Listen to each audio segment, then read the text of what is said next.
Assalamualaikum warahmatullahi wabarakatuh, geng. Waalaikumsalam, Yin.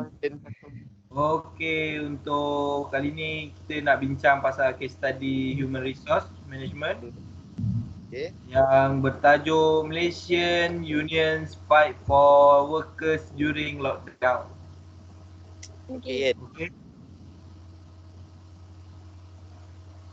Untuk soalan pertama, sila bentangkan.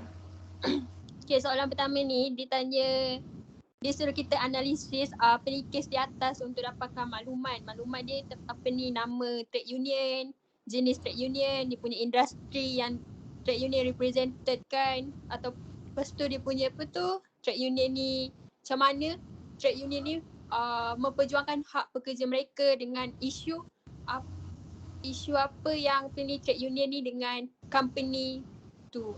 Okay. Alright. Okay, so kita start dengan soalan yang pertama, iaitu nama trade union. Okey, kan ada dua kolom ni kan Suzy kan? Macam mana nak bezakan dua ni Suzy? Sebab ada berkaitan dengan dua industri ke Suzy? Okay, dua kolom ni maksudnya macam ada dua industri dalam petikan tersebut. So sebab tu kita kena tengok petikan dulu. Okey, jawapan soalan pertama, name of the trade. Kolom pertama.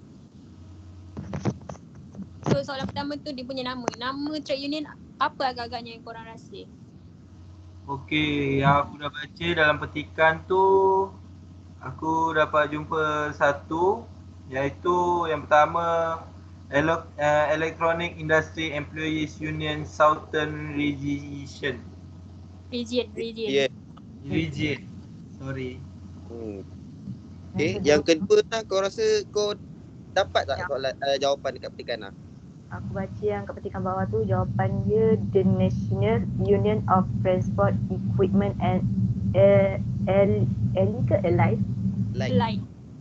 Allied Industry Worker. Artinya betul, aku rasa betul jawapan ni. Ada dua pasal trade union yang ada kat petikan tu. Tegas jadi aku rasa ni Yen. Kira jadi jawapan ni. Tegas ke soalan dua? Saya lah jawapan tu. Soalan dua pula Yen. Soalan dua dia minta jenis dalam trade union ni. Aku rasa dia ada satu jenis Yen untuk kedua-dua industri ni Yen. Okey, dalam poin yang belah mana kau rasa tu? Apa dia ni jenis trade union tu? Aku tahu private sector. Betul tak? Kenapa kau rasa private sector? Aku rasa kau pun tahu jawapannya Suzy. Tak, aku tanya sebab kenapa private sector? Kenapa kau cakap private sector? Kita tahu jawapan tapi kita mesti tahu sebab dia. Sebab dia sindiran berhad company bukan salah. Bukan betul. Nota mana nota? Mak kau bergauk Suzy. Sebab kenapa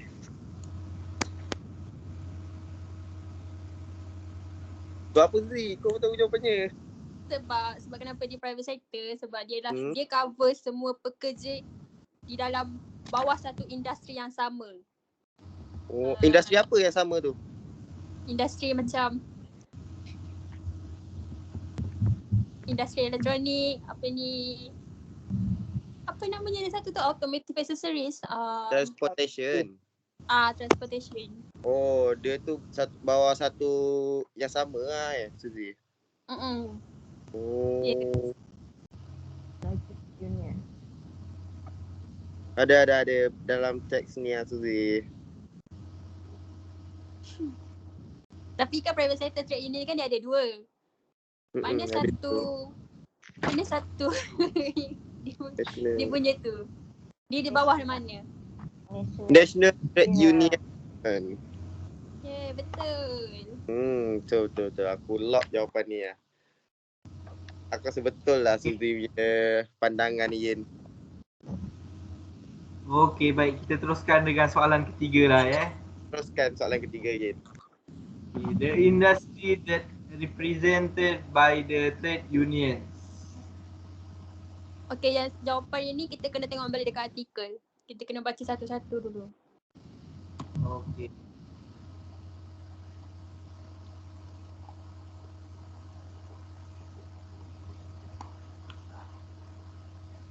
Okay Aina, kau rasa apa jawapan dia?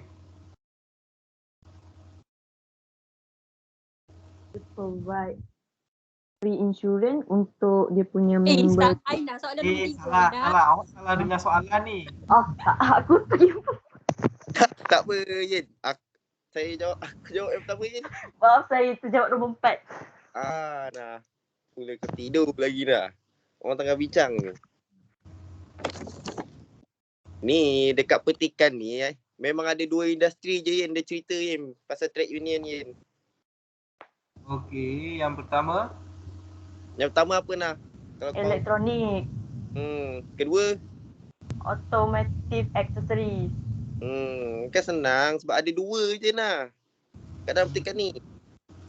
Nampak? Sebab saya Ni baca soalan. Yin jawapan dia Yin, tak ada jawapan lain dah. Okay, baik. Teruskan dengan soalan nombor 4. Kita gas ke 4 Yin.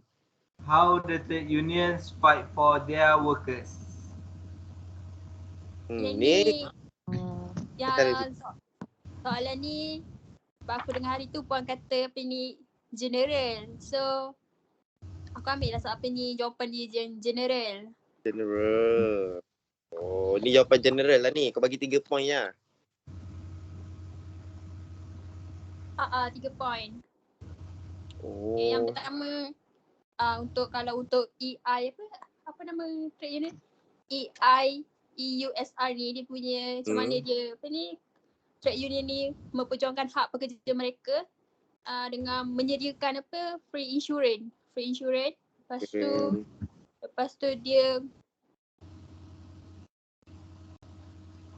memujuk apa ni company syarikat tu untuk menggantikan imigran pekerja bahasa Melayu.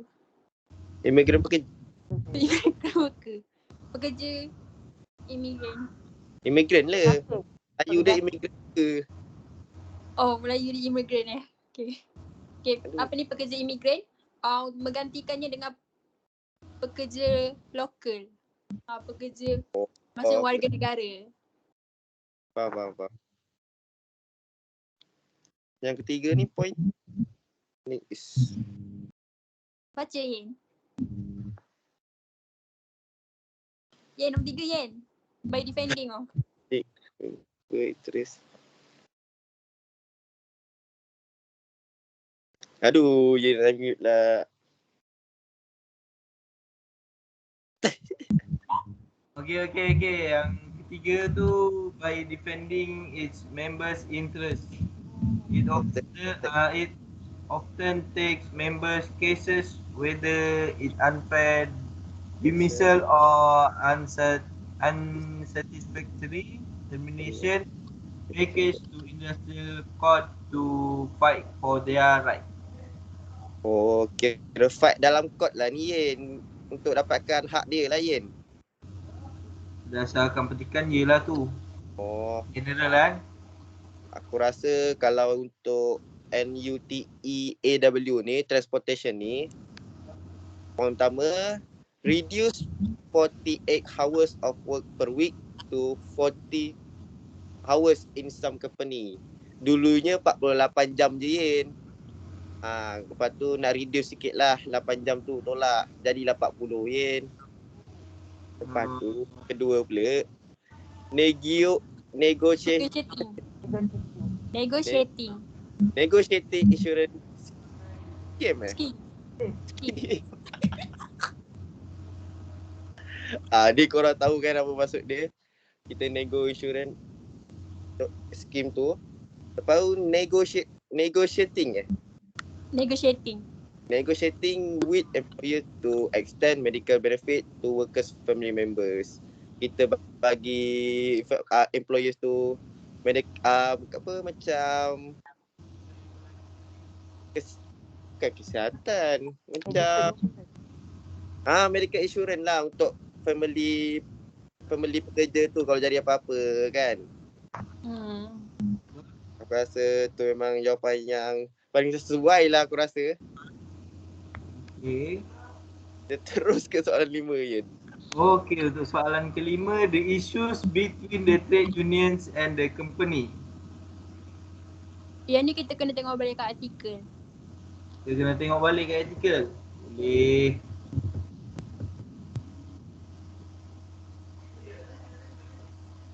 Tadi aku ada terbaca tau kat artikel tu yang mana. Yang ni kan.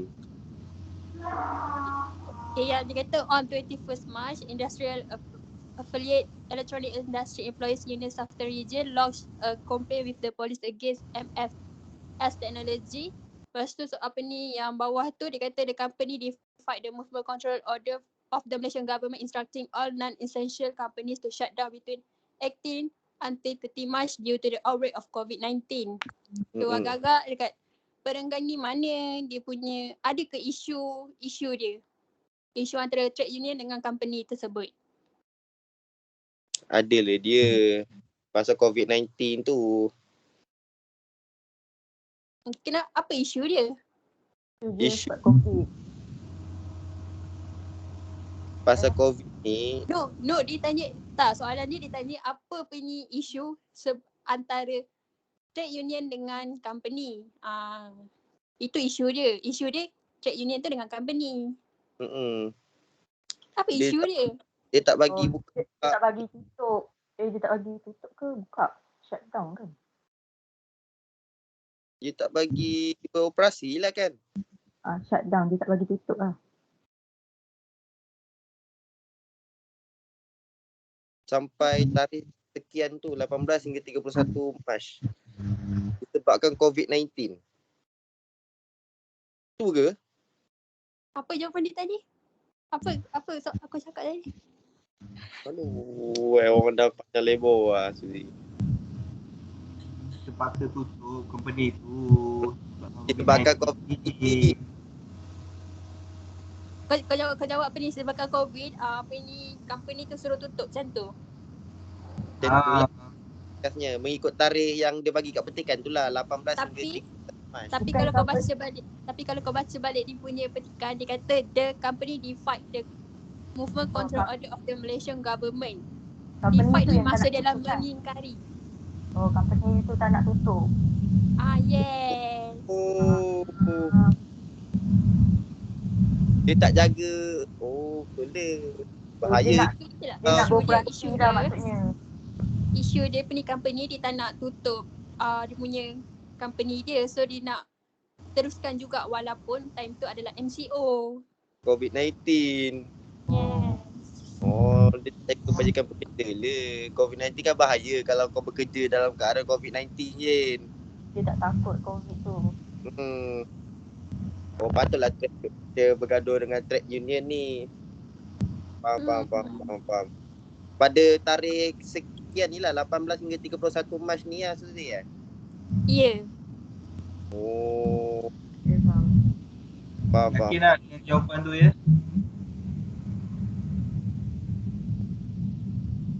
Jelas Ya?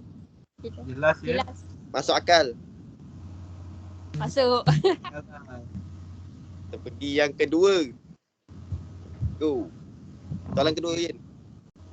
Kita pergi soalan kedua. Soalan kedua ni aku baca soalan lain Okay. If the trade union directly meeting the company and to discuss on the issue but meet the dead end, getting off the outside help is another choice to unravel the crisis with the company. Demonstrate the available help from the third party can be executed by the involved trade unions in fighting for their workers' right of health and safety. The trade union directly meeting with the company to discuss on the issue about safety and healthy for workers. But the meet ended. Kira berakhir. And now have 3 ways to solve the problem, which is itu aku punya pendahuluan lah kan. Yang korang patut faham dalam ni, trade union ni dah berjumpa dah dengan company ni. Discuss pasal keselamatan dan kesihatan pekerja. Tapi company ni macam kurang bersetuju lah. Disebabkan itu akan ada pihak ketiga akan masuk campur lah untuk menyelesaikan masalah itu. So kat sini ada 3 cara untuk selesaikan masalah tersebut. Apa cara dia? Aku rasa caranya ada 3. Ada conciliation, mediation, Mediation. arbitration. Boleh terangkan tak apa ni conciliation tu macam mana? Okay. Kalau conciliation ni, kalau pandangan aku, dia macam trade union ni, dia report dekat DGTU. Kalau negotiation dia dengan company tu pasal safety dengan healthy tu gagal. So DGTU ni boleh masuk campur. Lepas tu dia bagi macam DGTU ni tolong dia jumpa dengan Industrial Relation Department ni. Lepas tu Industrial Relation Department ni akan cari jalan terbaik untuk selesaikan masalah ni, untuk bagi kedua-dua belah pihak ni puas hati lah. Faham tak? Oh, faham. Jelas tak? Jelas. Jelas. Ya doi, bagi aku kalau untuk jawapan kau yang nombor 2 ni, mediation ni, aku rasa kaedah yang bagus juga. Iaitu kaedah ni kena dua pihak setuju. Trade union dengan company. Betul. Untuk kesihatan pekerja dan syarikat perlu mengambil pihak ketiga yang neutral. Iaitu pihak ketiga perlu berkecuali dan berlaku adil kepada kedua-dua pihak. Tetapi pihak ketiga bukan sebahagian daripada kerajaan dan jabatan IR. Betul.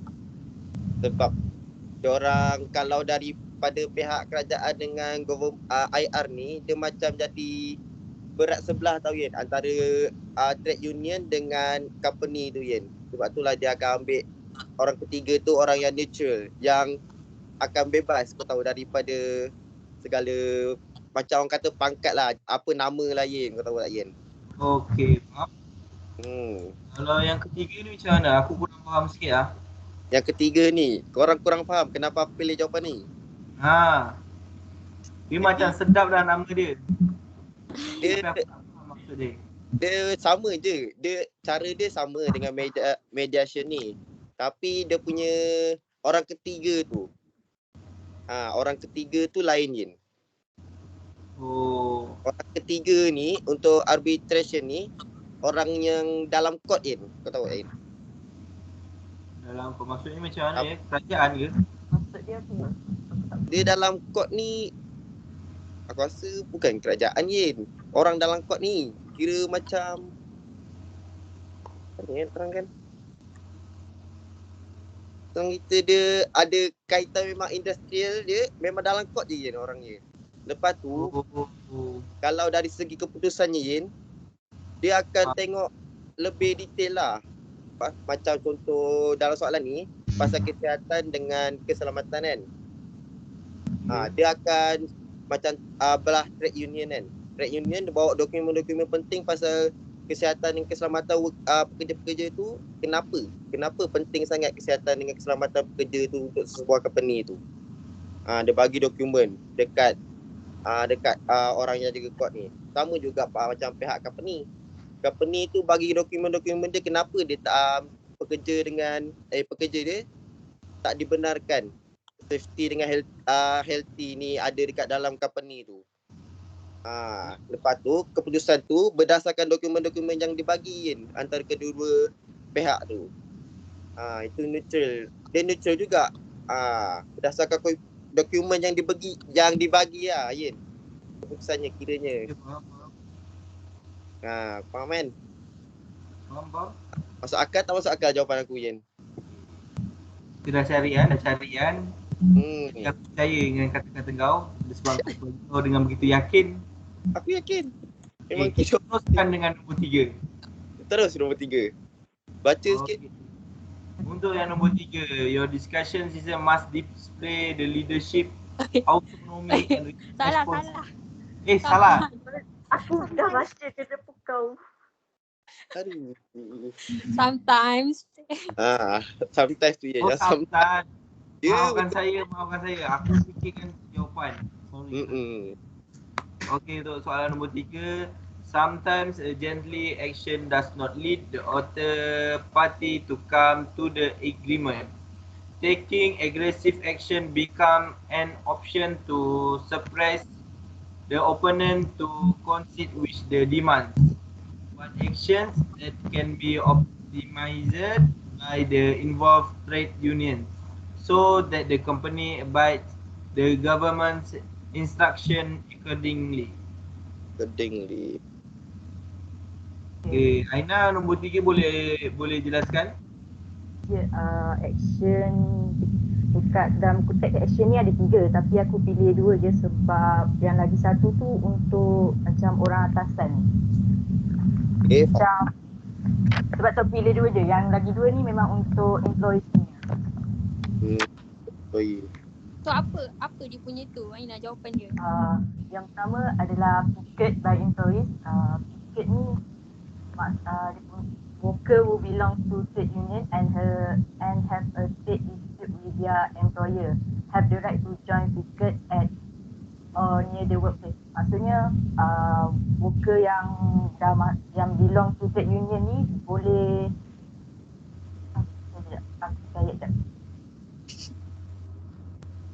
diorang ada hak tahu untuk join aktiviti dekat aktiviti untuk untuk lawan dia punya orang atasan tu. Company tu company tu. Aktiviti ni diharapkan dapat untuk bantu pekerja tu memenuhi tuntutan mereka terhadap majikan. Macam contoh dekat artikel tu dia cakap together with the union member, mostly women, we lodge complaint with the police and the Ministry of International Trade and Industry. Direct action can empower our member and make them brave. So ni membuatkan diorang ada keberanian untuk lawan diorang punya atasan bila diorang dah bersatu. Faham kan? Faham. Tegakkan keadilan lah, hak dia tu. Ya, betul. Yang bagi tiket lah ya. Yang kedua, ada apa-apa lagi soalan? Faham? Jelas? Ada, faham. Teruskan. Yang kedua pula, strike. Strike ni tindakan trade union member yang refuse untuk bekerja ataupun diarahkan bekerja dengan keadaan pressure on management in negotiation. Yes. Only registered member of trade union may strike. Orang yang berdaftar dengan trade union je boleh strike benda ni. Contoh dia macam pekerja tu ada hak untuk tolak untuk bekerja dalam environment yang tak selamat dengan tak sihat. And the government and the employer ni kena respect diorang punya keselamatan dengan kesihatan. Diorang kena bertanggungjawab lah untuk kesihatan pekerja dengan keselamatan pekerja tu. Pekerja ni pasal environment sihat tak sihat kan dalam pekerjaan tu. Kalau kerja dalam keadaan tak sihat dengan environment yang tak bagus tu nanti kau akan kerja Yen, walaupun kau bagi gaji tinggi, environment tak elok. Kau nak ke Yen? Kau tak fokus Yen. Tapi aku faham sangat Aina punya point ni, aku faham. Aku rasa betul je untuk strike ni. So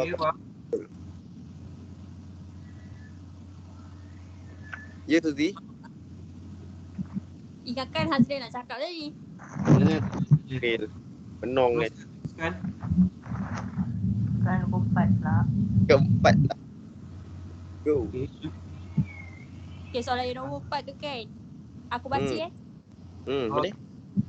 Okay, how the practice of tripartite system in Malaysia can help in addressing the industrial crisis between the employees and employers during the COVID-19 pandemic outbreak. Faham tak soalan ni berkaitan dengan apa? Ni susah sikit lah aku. Aku tak ngerti sangat soalan ni.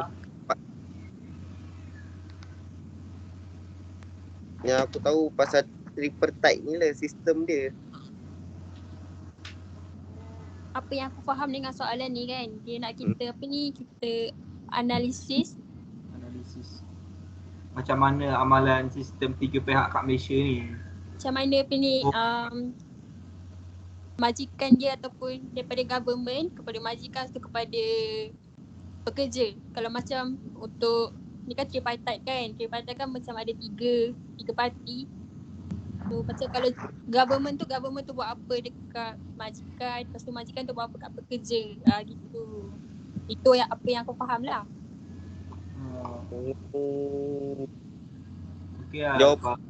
Jawapan dia yang aku rasa lah, dia dekat sini ada tiga pihak kat Malaysia yang dalam nota kita, iaitu yang pertama employees and their unions, yang kedua employees and their association, dan yang ketiga adalah the government. Lepas tu Ian? Lepas tu aku jumpa ada 4 poin yang rasa yang boleh kita gunakan analisis lah. Yang pertama adalah supporting employment and incomes, macam work reduction and compensation arrangement.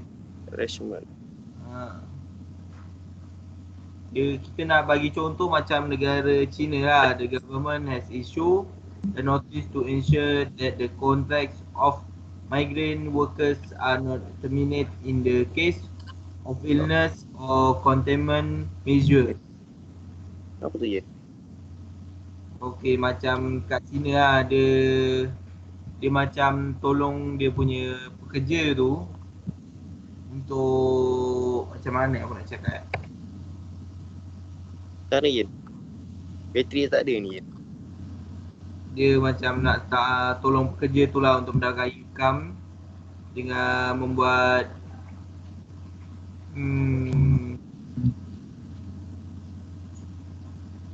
aku nak cakap lebih-lebih.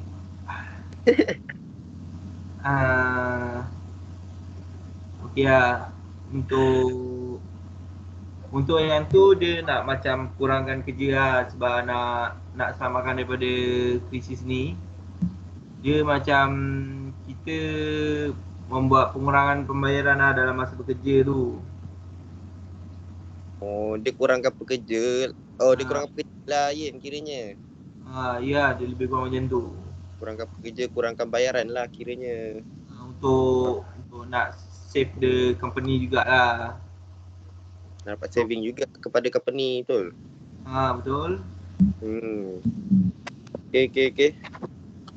Yang kedua Ian? Yang kedua stimulating the economy and labour demand. Yang maksud dia macam merangsang ekonomi dan permintaan buruh. Dasar fiskal aktif dan dasar monetary accommodative.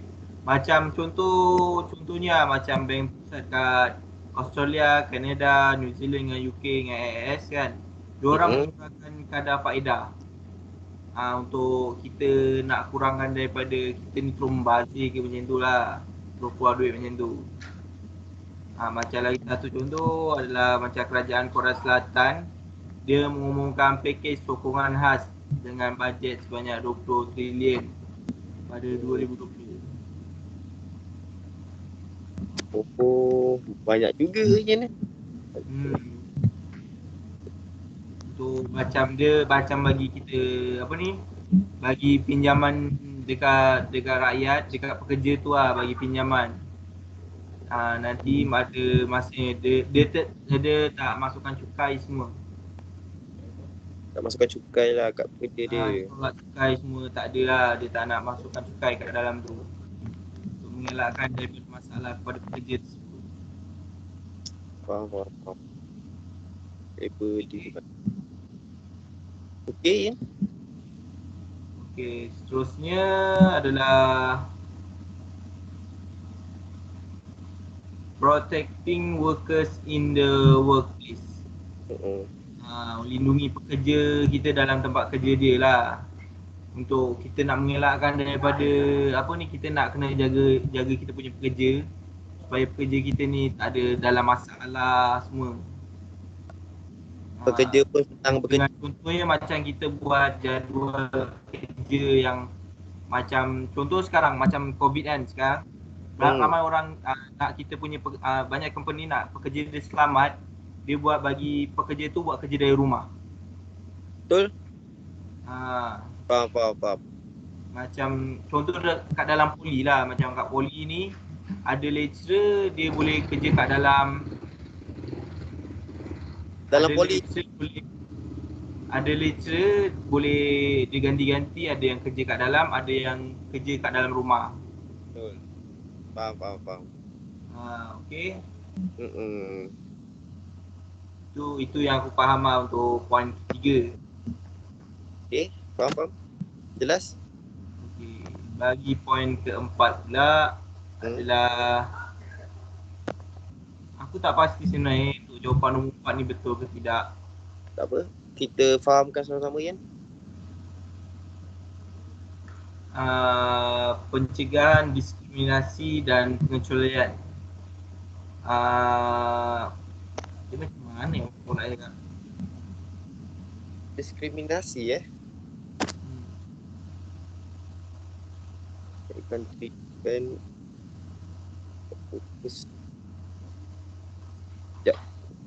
Banyak, okey, lagi satu sebab dekat macam mana dekat dekat sekarang ni banyak yang menggunakan laman web kan.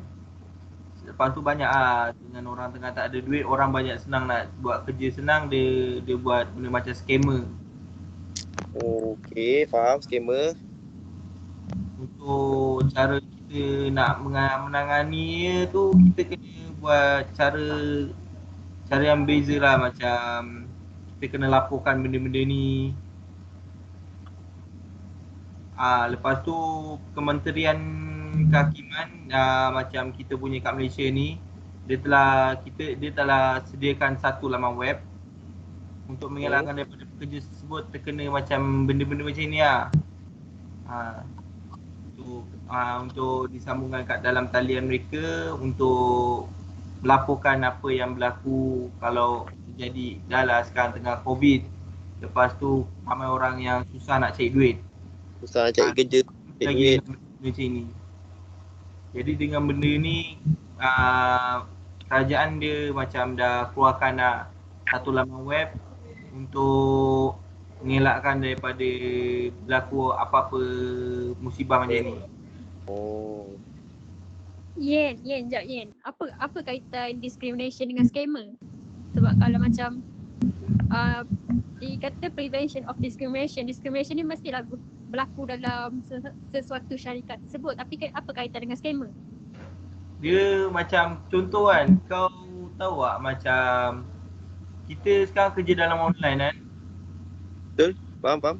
Macam orang buat kerja dalam online ni, banyak orang, kita tak tahu orang kat luar sana. Nanti ada yang cakap, contoh daripada company ni, kau ni dari agensi mana dia cakap dia perlukan data semua.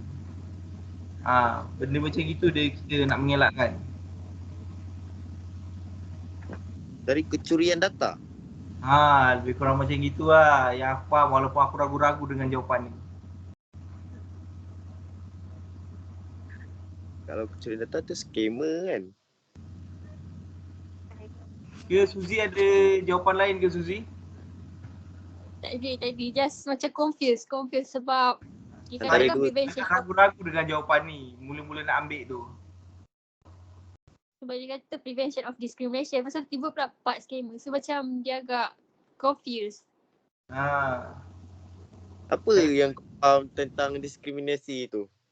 Suzy, kalau kau tahu discrimination tu.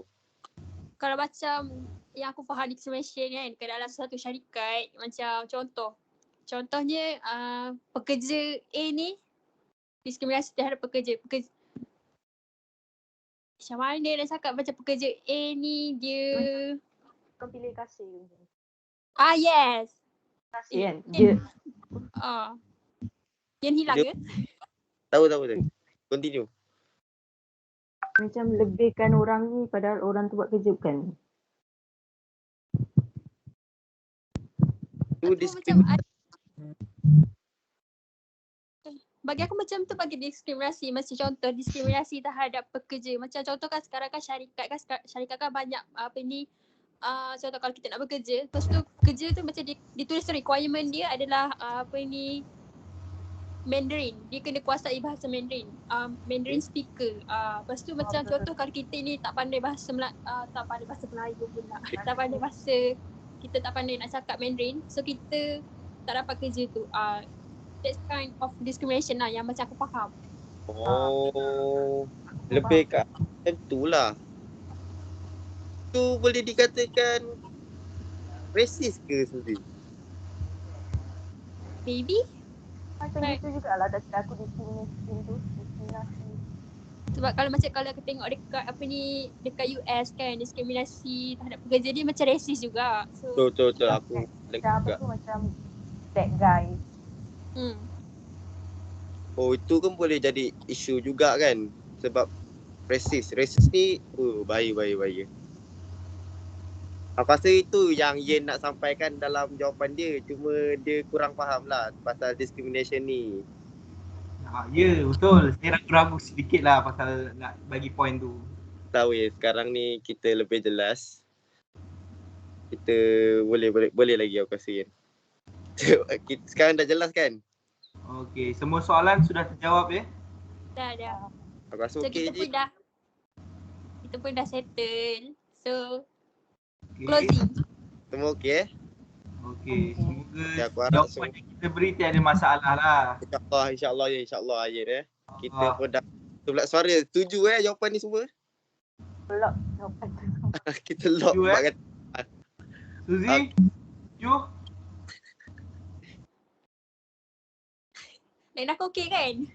Okey. Santuy. Okey Suzy okey Suzy okey, dah setuju dengan jawapan kami semua? Puas hati dengan jawapan anda? Puas. Okey. So Okey. apa lagi? Okey ke? Okey. Marilah closing. Okey, kita dah boleh leave?